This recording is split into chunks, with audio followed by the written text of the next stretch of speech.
Hello, everybody, and welcome to the Talia Esports Series Finland, where we have started the playoff run. My name is Extus. I'm joined here by the wonderful Rail. I am hoping I'm pronouncing that correctly. I'm hoping I will be pronouncing all of the Finnish names correctly today, because this is only the second time I've been casting Talia Esports Series. Rail, how have you been?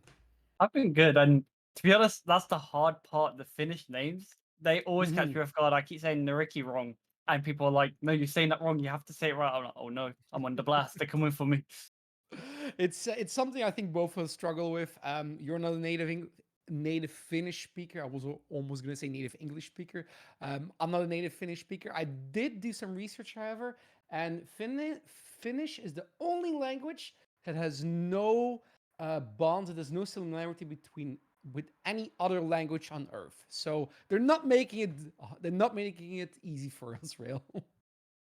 Okay, not making it easy. We have Team PHZ versus Epic Avalanche, and when looking at this, we've seen that Epic Avalanche have been extremely inconsistent. We haven't seen a very good term of form from them. So, strictly speaking, favorites coming into this has to be PHZ. Yeah, PHZ, they've been performing quite well. They did lose their lost game, but it was kind of expected. It's mostly Epic Avalanche where eyes are fixed on them. They, as you said, have been inconsistent, but their inconsistency has literally been like the versions with Windows: good, bad, good, bad, good, bad. I love that reference because that's so often you get a Windows update and you're like, okay, what is this going to mess up on my PC this time? Like you kind of just expected it at this point, but talking about expectations, whoever wins this needs to bring their A game because they're coming against Blue Whites after this, and Blue Whites have looked very, very good. Even against Nariki, they threw up a few good games. They did struggle in one of them, but you kind of expected when you're playing against one of the best teams in the league. And it's also interesting the way they will play this series because both of these teams really are focusing heavy on the top side, which is kind of meta right now as is. But these teams do it even more. They really want to say, look, yeah, we do draft, we do meta draft, but both of our top players are just going to fight it out. Yeah, and talking of top lane, it also refers a little bit to the mid lane right now as well, because you have a lot of shared picks. You have picks like the Aurelia floating around right now, a champion which got buffed recently and is one of the strongest champions on current patch. And then you got to think about champions like Ziggs, Zinzao, Gwen, and Viego still. There's still so many power picks floating around. It's one of those metas right now. I think I said it a month ago where um, I think there have never been this many flex picks at the same time. You don't only have two-way flexes, you have a lot of three-way flexes with a Karma, for example. But stuff like Ziggs and Mages can go mid bot, but then you have 80 carry you have 80 champions who can go mid top and even bot sometimes. You have 80 carries who can be thrown around the place. So it's really up to theory crafting to make sure that you with Tiercraft, you can actually win a game in draft. Well, you can get a better draft and execute it easier, is a better way of phrasing it. Yeah, and it's exactly down to flex picks, like you mentioned. You can be on blue side and still end up having counter picks in your lanes when you shouldn't have, just because you have picked multiple flex picks that you have to keep on guessing and be like, all right, we've picked set, but that doesn't mean he's going top lane. You can go support, you can go mid. He has options. Like things like this are the ways to catch people off guard, and it's really, really good to throw people out of term in draft. Exactly, and especially with the new items that have been added towards the top lane. I mean, the split push item or the hull breaker, or obviously where you have, hey guys, we have this new item where we basically can give you negative tenacity. And you also deal when there's an AD carry in play or when there's somebody in play. For example, oh, somebody picks a hyper carry, PHZ picks a hyper carry. Well, we pick a Malphite and you do 0 damage on me now. Yes, quite a dangerous one because the Anathema's Chains, that item alone can get completed first item on a lot of champions. One of them, relative to speak of, is Dr. Mundo. Seen a lot Mhm. of play as of late and is in a very good spot, I should say. Quite safe in terms of laning as well. Really hard to punish. Obviously, having that ability to avoid any first term of CC is really going to help him out. But what I'm referring to, the Anathema's Chains, going to reduce tenacity. You can just build that into steel caps, and then you're just already tanky as it is and already difficult to deal with. Yeah, especially because the steel caps kind of stacks with the inanimous chain. So that's kind of oh wait, you can reduce and then reduce again.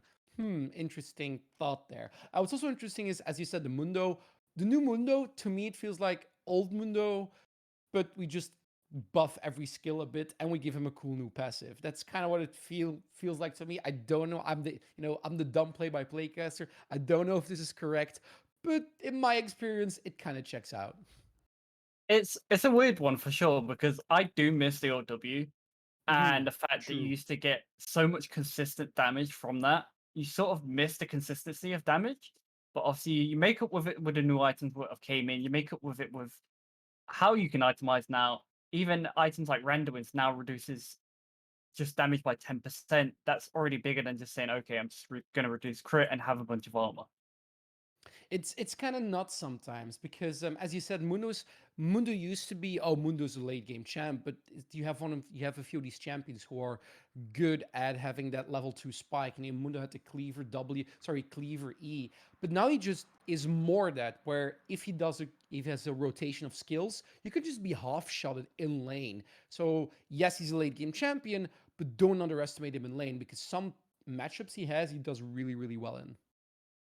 So let's throw our attention more towards this bot Hmm. lane because Exactly. it's one we was talking about a fair bit with, especially AD carry, with one of the team's AD carries just focusing on two certain picks. The AD carries are quite interesting as well, especially from page Z. What I'm seeing if I do my research is, and Azrael and Tristana, they really, really come forward. But it's also okay, this is our late game insurance. This is kind of our pension fund that we're feeding, that we're feeding in there with Amerelia. Yeah. I mean, the other one to think about is Ziggs. Ziggs just right now is so strong that you have to think about banning him if you don't play him. He can just delay a game to a ridiculous amount, and he comes online faster, especially with the new ultimate. His ultimate coming in a lot faster when he throws it. Just has way more impact. I do want to say I have some lag with Parsec sometimes as the software we're using. So if I occasionally want to, I cut out 1 or 2 seconds, I do apologize to our viewers. Now let's go straight into the pick and ban. The Ivern ban for people who haven't followed PHZ. Their jungler is a weird one when it comes to picks. Yeah, he's an Ivan main himself, has a very high win rate in 100 games. So it's not really a surprise to see that one taken away from him. Kaluka has looked like a strong jungler. In regardless of wins and losses, he's looked very good. Zinzao obviously being taken away as well. Instead of a Kessa win, it's a Winzao at this point. He's so extremely strong. It's pick or ban. That's just it. And with the Aurelia, as you said, she's one of the champions who just got like a very tiny rework, but the effects are quite big.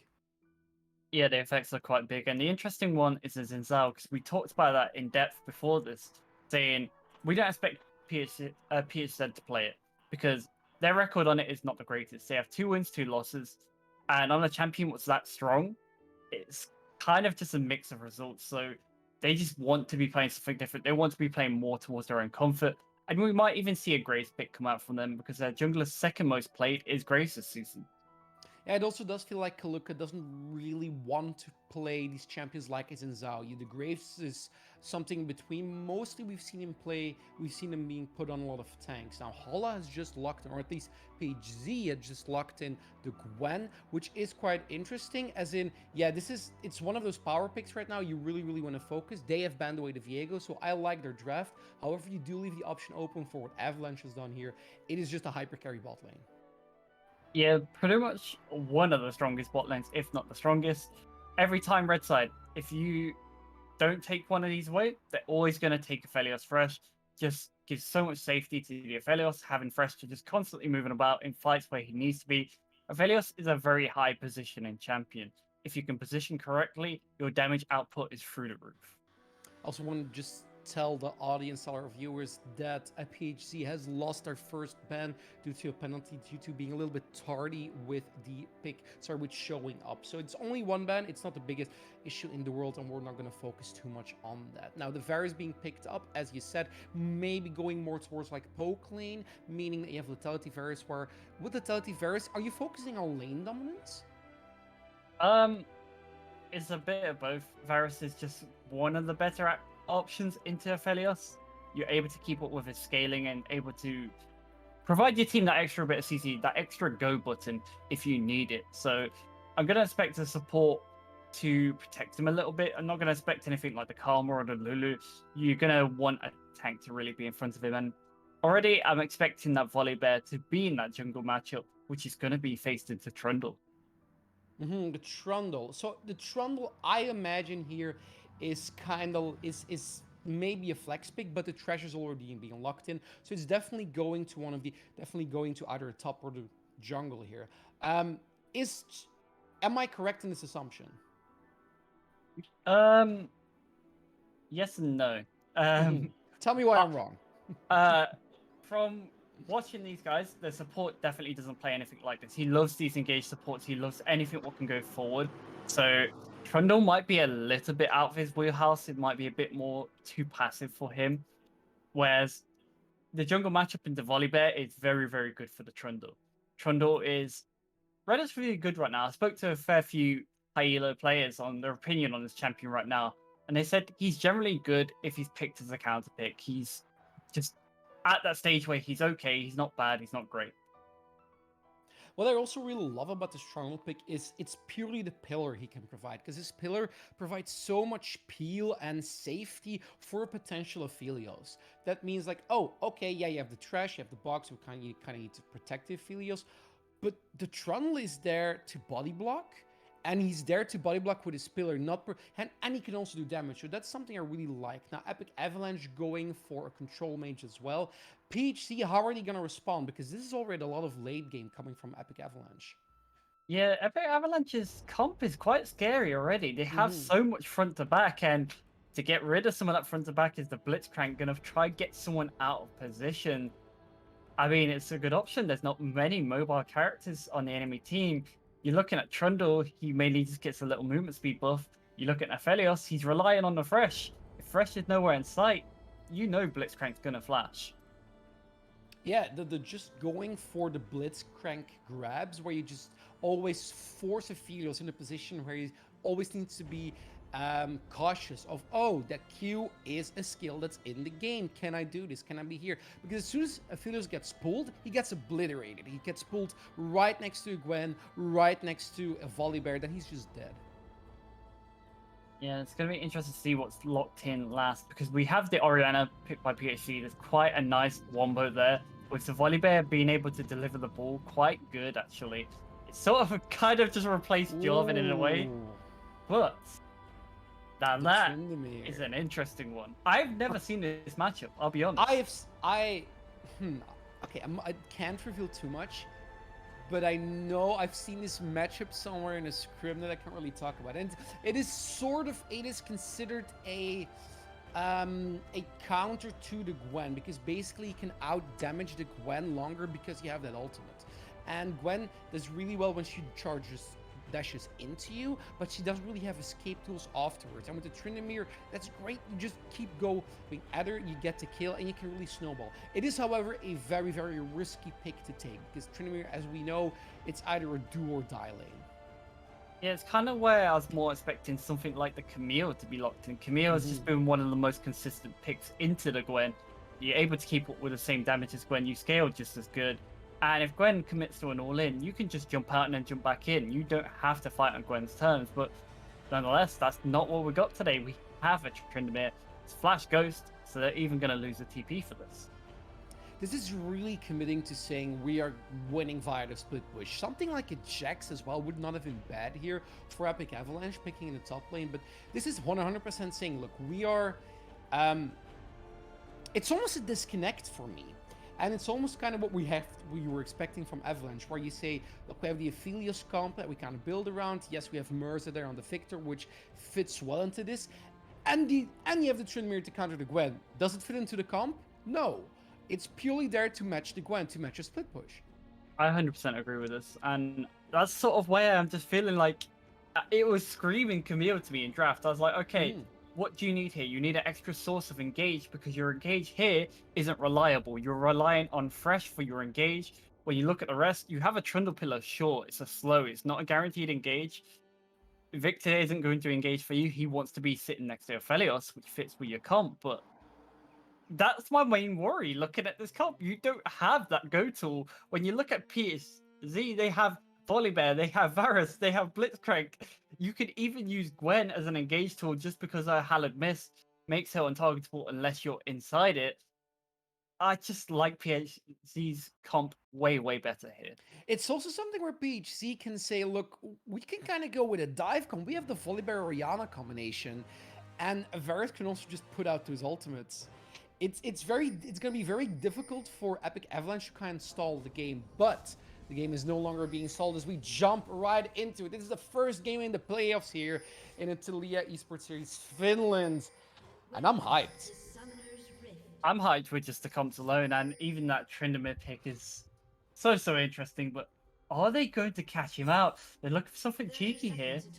Oh, this might be a good blind hook. Hasn't been spotted just yet. Holla knows he needs to get some vision, and Carworks, I think he had vision, but he also had like this, he could feel it there. I should not be here. I should just back off.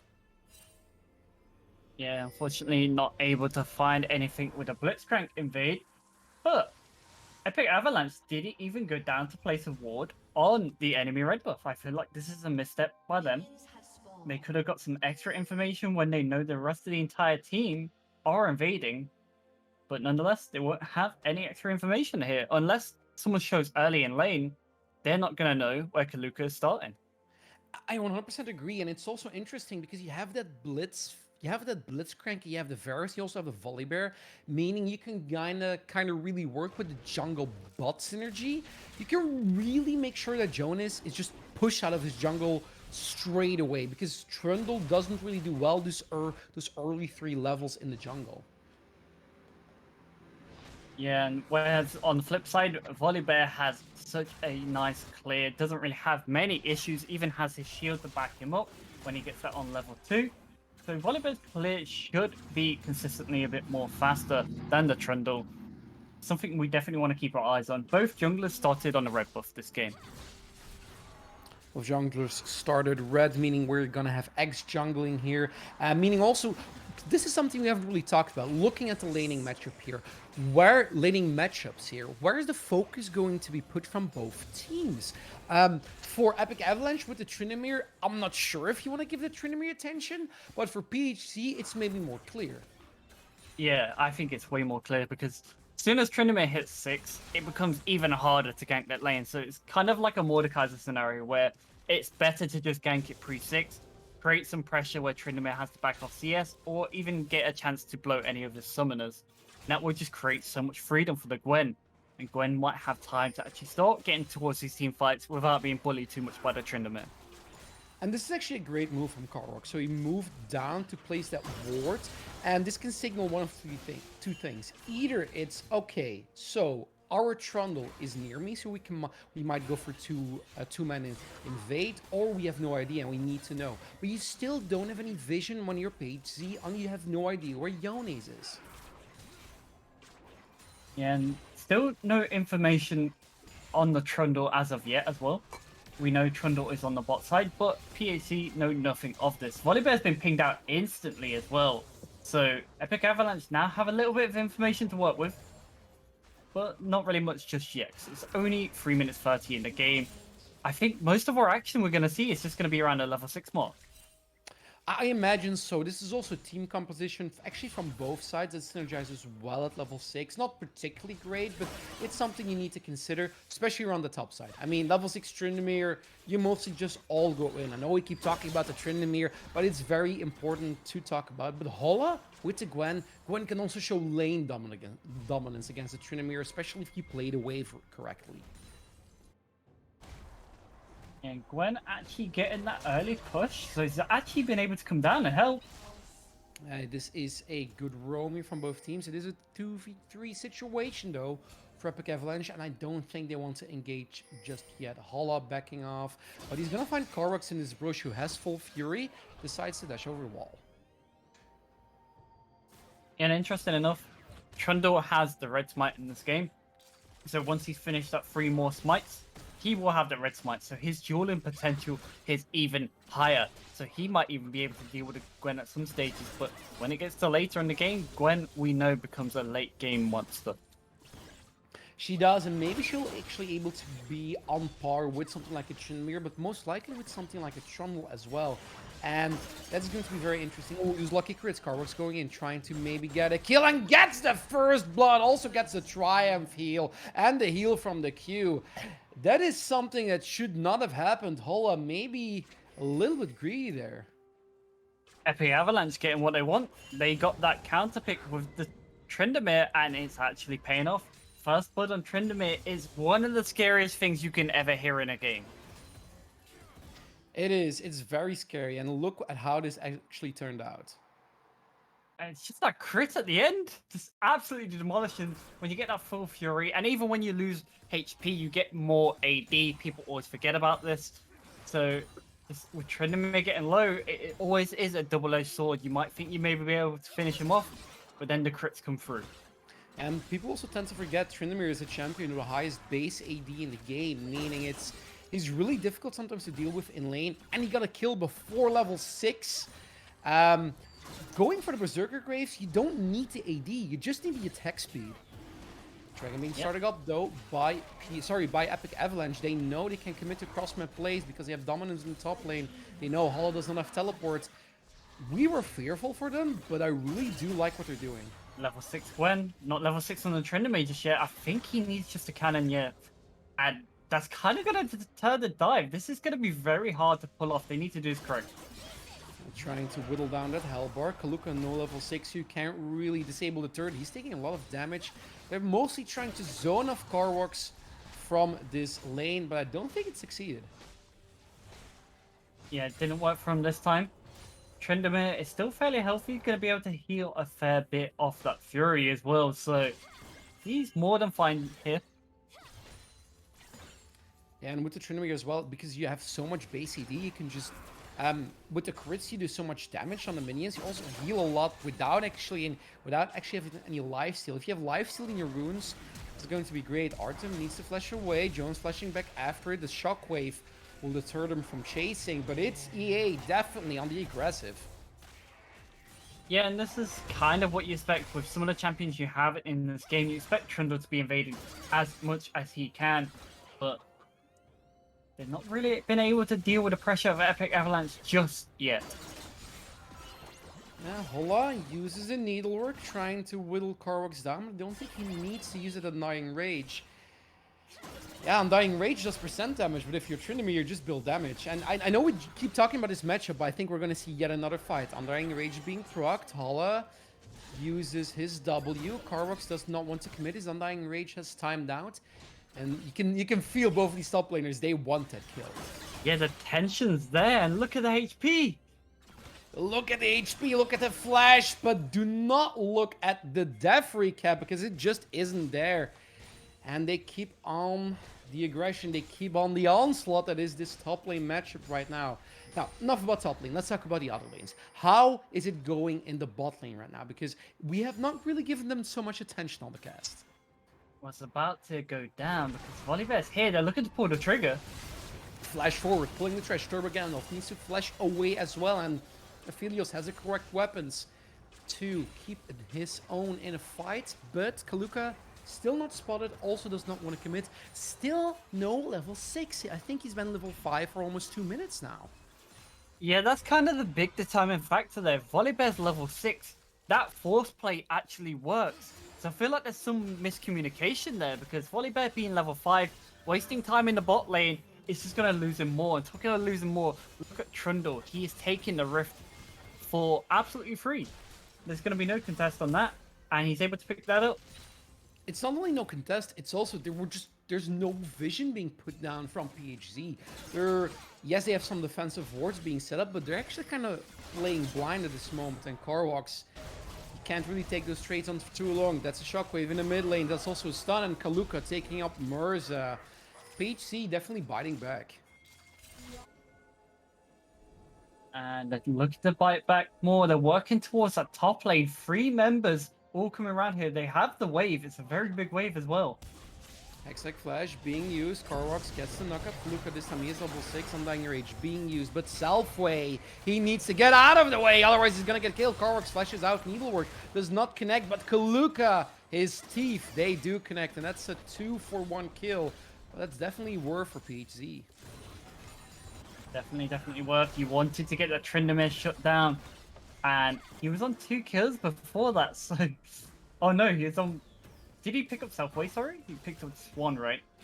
Yeah, he picked up Selfway, and EA is trying to go for cross-map play. They just forced the flash.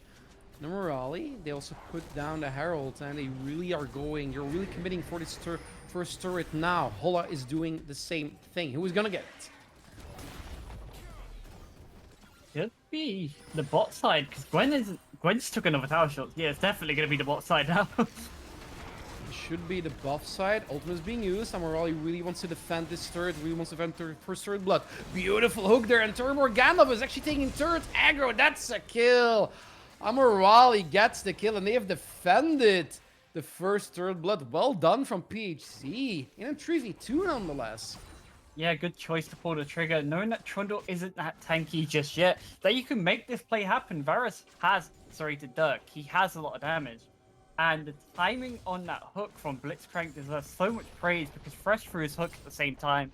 So Fresh connected, took tower aggro as he got pulled in. Well, I see one problem emerging for EA. Well, it's also Selfway in the mid lane who's trying to hook Mirza. Nearly connected there. But it's you now have to split your attention because Dragon is up and you preferably want to put your focus on the bot lane. Maybe get that first third blood in the Dragon. But the top lane, the first third blood is also there for Holla. So you need to play divide and conquer here. Right now we ask the question, who is stronger in the top lane? And to be honest, the Gwen has been the one getting the priority on the push all the time, actually, despite being in a less favorable matchup. Dragon being started. Look at the pings coming down. Speech C favoring gold over objectives right now. I don't think this Dragon will be contested from PHC. Interesting enough, the gold across the board is fairly even. And it's just shifting in the way of PHC from that first tower gold.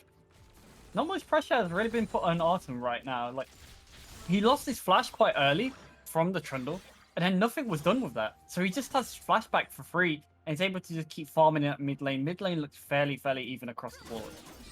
Oh, I tend to agree. I almost forgot even that he lost his flash because EA, as you said, has put zero attention to that detail. And now with Holla really on the aggressive on the top side as well. I'm kind of fearful. It started off strong with him, but it's not looking well. That's a two-man gank top once again. Korvax is being dove, trying to dash away, but Holla is going quite low. Turret is being disabled, and Holla needs to survive with the healing from the needlework. And he is successful. Still has the 5 needles. Can he get them? Korvax just dashes out of them. But one more auto attack will do it. Holla, he's playing with fire, by the way. He really is on such low HP. Testing that Tryndamere. They tried making something happen, but now on the bot side, they're going to make something. Amarali, Moonlight Vigil, and that is beautiful juggling of the third aggro as well. This is well executed from EA. VL needs to be careful. Don't take too many turret shots there. He needs to reset now.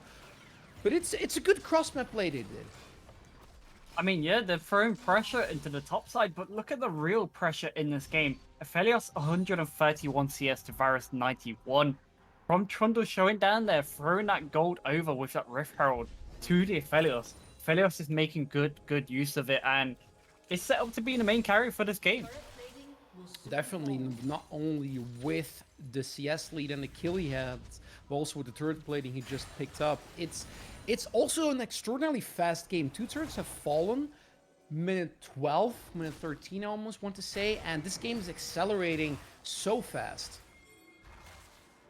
It definitely is, and we've got to consider, though, there's still the issues of Epic Avalanche don't have the greatest engage tools, but they don't need to when Kaluka's out of position. No, he's majorly out of position. Shockwave does not connect. Flash being burned on Kaluka, but he's not able to escape. That is Holla also being engaged on. These crits are starting to hurt, and Yones is also on the aggressive Holla. Can he escape? He just used the needlework. There's the Undying Rage. That's Korwa getting a kill. Undying Rage will not save him. but it's definitely EA who's gotten 3 kills for 1. That's the best trade deal in history. Yeah, I'm sure they're going to take that every day of the week. Kaluka gets the red buff, then he causes his team to die. 3 members get taken down. They lose the mid tower. This is going to open up the game wide open. Mid tower is the most important tower you want, and it's already taken down. Also now an immediate ping towards the Herald, and Epic Avalanche is committing on it as well. They don't really need to reset. Their health bars are still quite large. And Epic Avalanche, I mean, their name is suggesting that they're setting up a massive snowball, and I think it's going to work. Yeah, there's been no signs of slowing down as of late. I mean, it's always good to watch a good Aphelios player. VL has been playing this game really well so far. His positioning has been good. He's never ever been in a threat of being in hook range or Orianna ball range. Kind of just been playing it to perfection as of late, but if he does go down, there'll be a lot of damage missing from the side of Epic Avalanche. That is true. That is 100% the case. So there, definitely VL is one of the catalysts they have right now. But don't forget Carworks. We saw the damage he's putting out right now with those crits. Selfway trying to get a hook, does find it, and immediately the shockwave. Don't even think it was necessary. We can really see how much PHZ wants VL shut down. The funniest part about that, that's so caster curse, it's unreal. I literally say about VL positioning good, and then Blitzcrank comes zooming out of the bush and just goes yoink.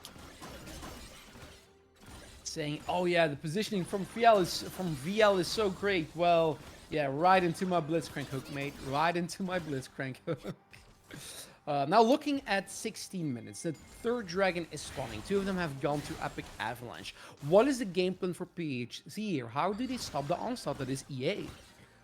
I mean, they should have early position here. They need to have more members rotating here. Varus is in an awkward position to not even be backing up the dragon right now.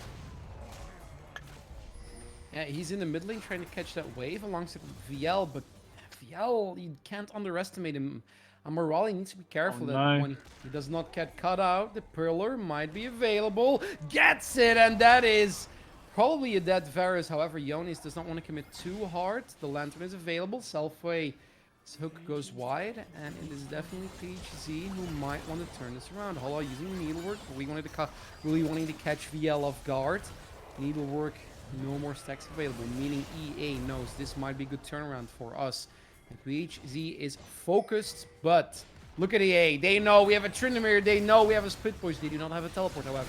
No number advantage. VL gets a kill. Holla still in there. Does not able to take damage, and Jonas is going quite low. Jungler cannot afford to die with this dragon, but Mercer being saved once again. Shockwave being used. Does not find anybody. Turbo Gandalf. There's the Volibear going in the backline, but VL, who does not have any attention onto him. Artem is going solo. One more auto attack might do it, but he finds it in the elf. In the end, VL gets the kill. VL gets a double kill. And that is even a triple. It's an ace. And Carbox was still pushing. This is a 4v5 situation where they find an ace. And the inhibitor turret is donezo.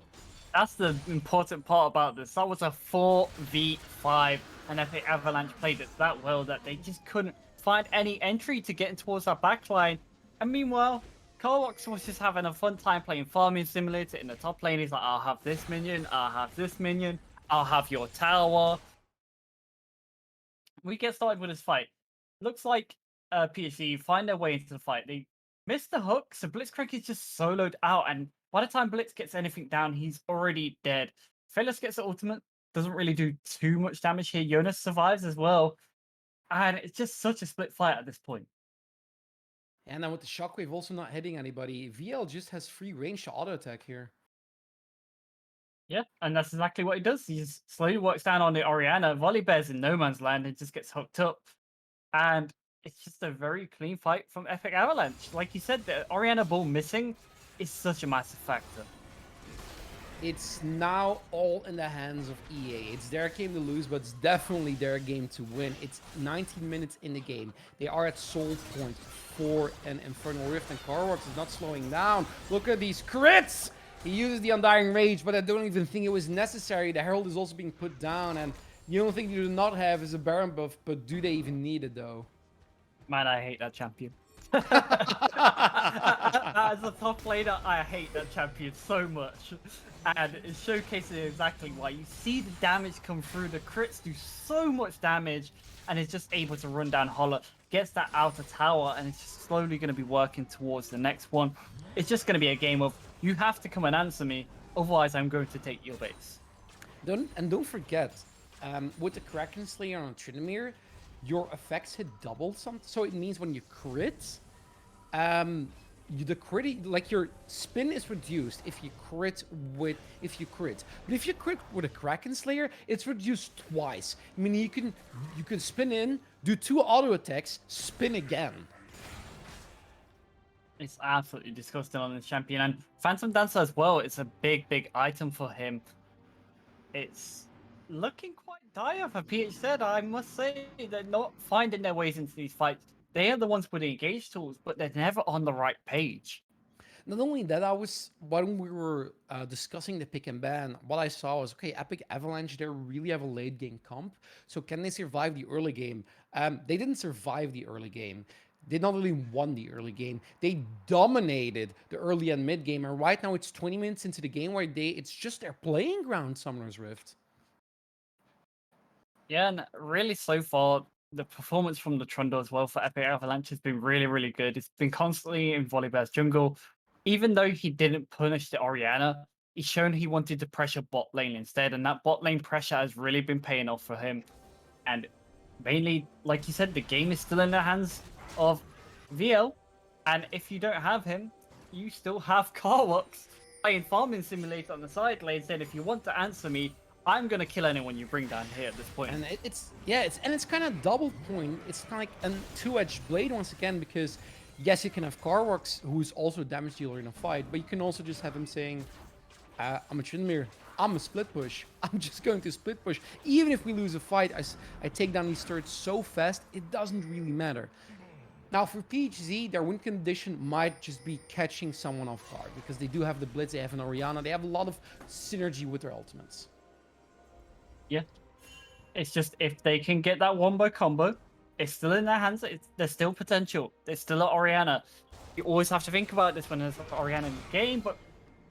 Oh, Morale using the ultimate survives, but with one auto attack removed from being great screen, and Yones there as well. You can really see that EA is hovering towards the stop side, because they just know this Baron will go down so quick. And Mirza has TP, so he's actually able to be down here and doing this. He's not going to be under much pressure from the Orianna either. He's fairly safe. Also has a stopwatch if he needs it. Yeah, I like the lane allocation. I like Mirza just saying, you know what, I'll do the split push, even though it's a more risky move. It really pays off, because as long as we have these lanes pushed in, as long as we have prio on all 3 lanes, we can deny so much from PHZ. Yeah, it's just a case of them working towards their next item before they're looking to accelerate this game. Tryndamere is nearly at its 3rd fully completed item. You have Victor pretty much just on the edge of his 2nd item, and you have VL working towards his 3rd as well. You are leagues ahead in terms of items over PHC. The gold is 41.5k to 34.6. And with the next dragon also spawning. Ooh, that hook misses, and Southway is not really happy with that. Look at the gold lead. It's a 2.5 gold lead in the top lane, and in the bot lane it's also 2.5k gold lead. So that's a massive difference. And the Infernal Dragon, potentially sold for EA, will spawn in 20 seconds. And just think about that soul on a bunch of these champions. You have Victor, who wants to poke anyway.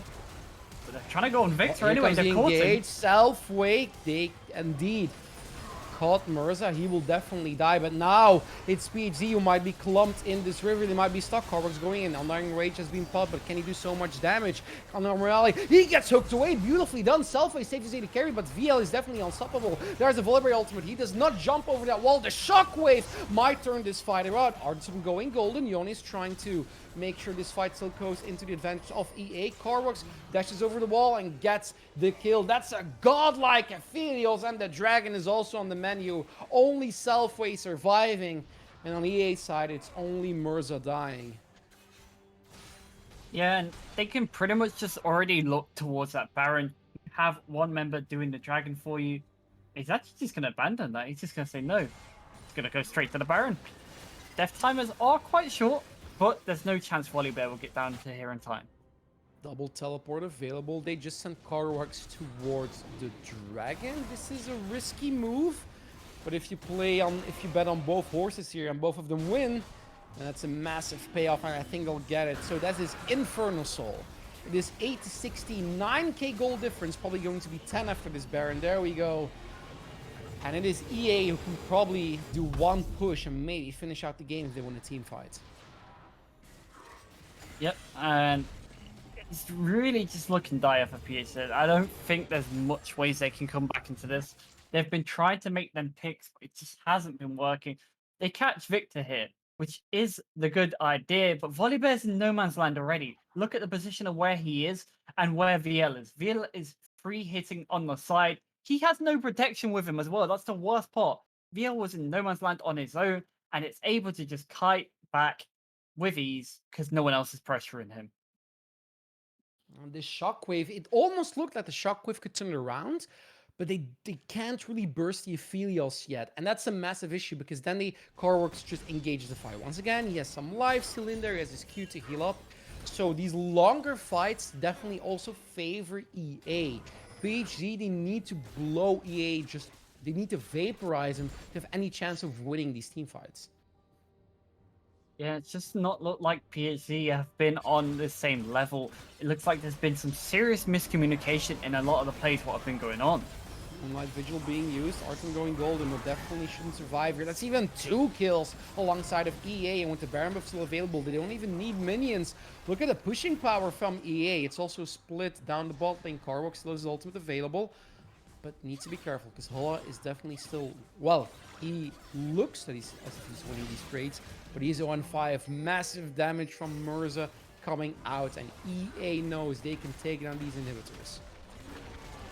Yeah, and they're just cracking away, and there's nothing that can stop them, and they just completely evaporate the Varus.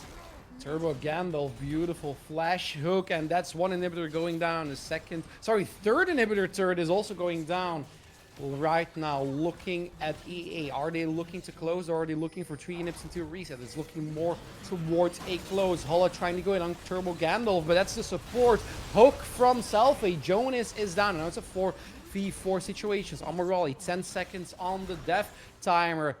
And I think this is EA backing. They have lost 1 member of their team, but they have gained 3 inhibitors. They know they don't need to take any risks. They know they're at a point where they can base, get items, and just pretty much escort the waves in, because the wave play of PHC is going to struggle against triple inhibitor down. And it's just going to be a case of waiting for PHC to make their wait for them to try to engage, knowing that it's pretty much going to be doomed unless they find a magical hook onto VL. Yeah, as you said, they can just keep up building these waves. So you have 6 super minions spawning each wave. You also still have a Baron buff available, not for too much longer though. It means that if they just build up 2 waves, and even if they lose the fight, there's so many minions pouring into the base, PHZ is gonna have struggle clearing with them. Yeah, you can see right now, Cole's working towards the bot lane. He's going to escort this super wave in. And this is pretty much all you need to see. The super's being escorted into the base. There is an Infernal Soul, like we haven't mentioned too much yet, but hasn't really been needed. Like, even without Infernal Soul. No, it's icing on the cake with Mirza. Beautiful once again from Salve, but I think a 4v5 might even be winnable for EA. Carwax definitely going in. Shockwave in the background, but it's only the turn for VL. It's not stopping him so far. He has a Infernum trying to go in once again. Holla with the snip, gets a kill in the end. And those are 2 members dead from EA. Are they continuing the push? They definitely are. They know they have the minions to back it up. These arrows are hurting, but not hurting EA enough when they are trying to look for the end. Nexus turrets are taking so much damage from these minions when VL is going low because of these minions as well. And Jonas is taken down. Carwax needs to get out. It's VL having half a health bar, and that's the flash forward with the piecing arrow from Morali. VL flashes forward as well, tries to get the kill. It is a 1-man army. Aphelios Look at these minions. These are pouring in. Teleporters coming out as well. There's the Infernum. VL going golden. And Mirza making sure Holla dies before VL goes down as well. This first game will go to EA. Just when you thought they might have got a lifeline there, just when you thought they might have backed him away from the base, it's just not enough. VL's still alive at the end of the day, and it just bought time for Mercer to come back in and end the game. Overall, like a fairly convincing game from Epic Avalanche. I didn't expect them to come out this strong, and especially with the comp they drafted. I thought there was going to be issues with getting these engages, but they didn't need to. They could play the split push game. Yeah, they played the split push game, and not only that, they also played a split push game without a teleport with the Thrindamere, which is a fairly unorthodox pick. Was it detrimental to their success? Um, I wouldn't say Trinder was the big issue because just look at how strong VL got.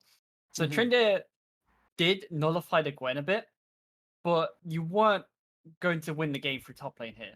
Regardless, if Gwen got fed, you weren't going to win the game from top. Aphelios got mega fed, and he had that protection just throughout the entire game. There was never any pressure onto this Aphelios other than that one pick. No, I agree. It was just the failure. So it was VL just in the end.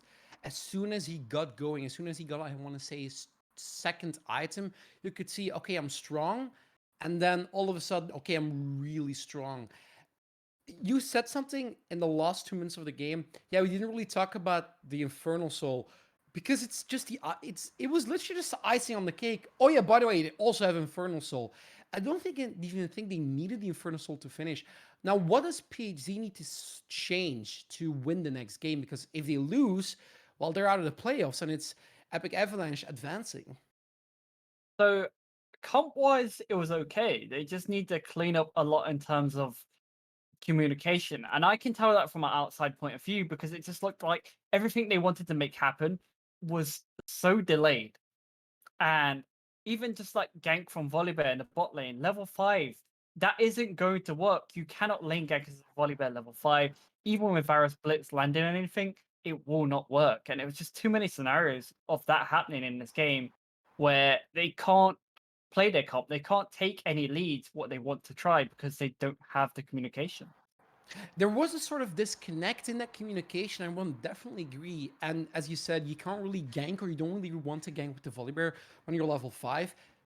Twice, he did it on top lane, reset it, and then went to bot lane. Talking about resets, we're also going to take a small little reset when we're jumping into a pause. Now, don't go anywhere too fast, because we'll be right back with the second game of this best of 3 Natalia Esports Series Finland.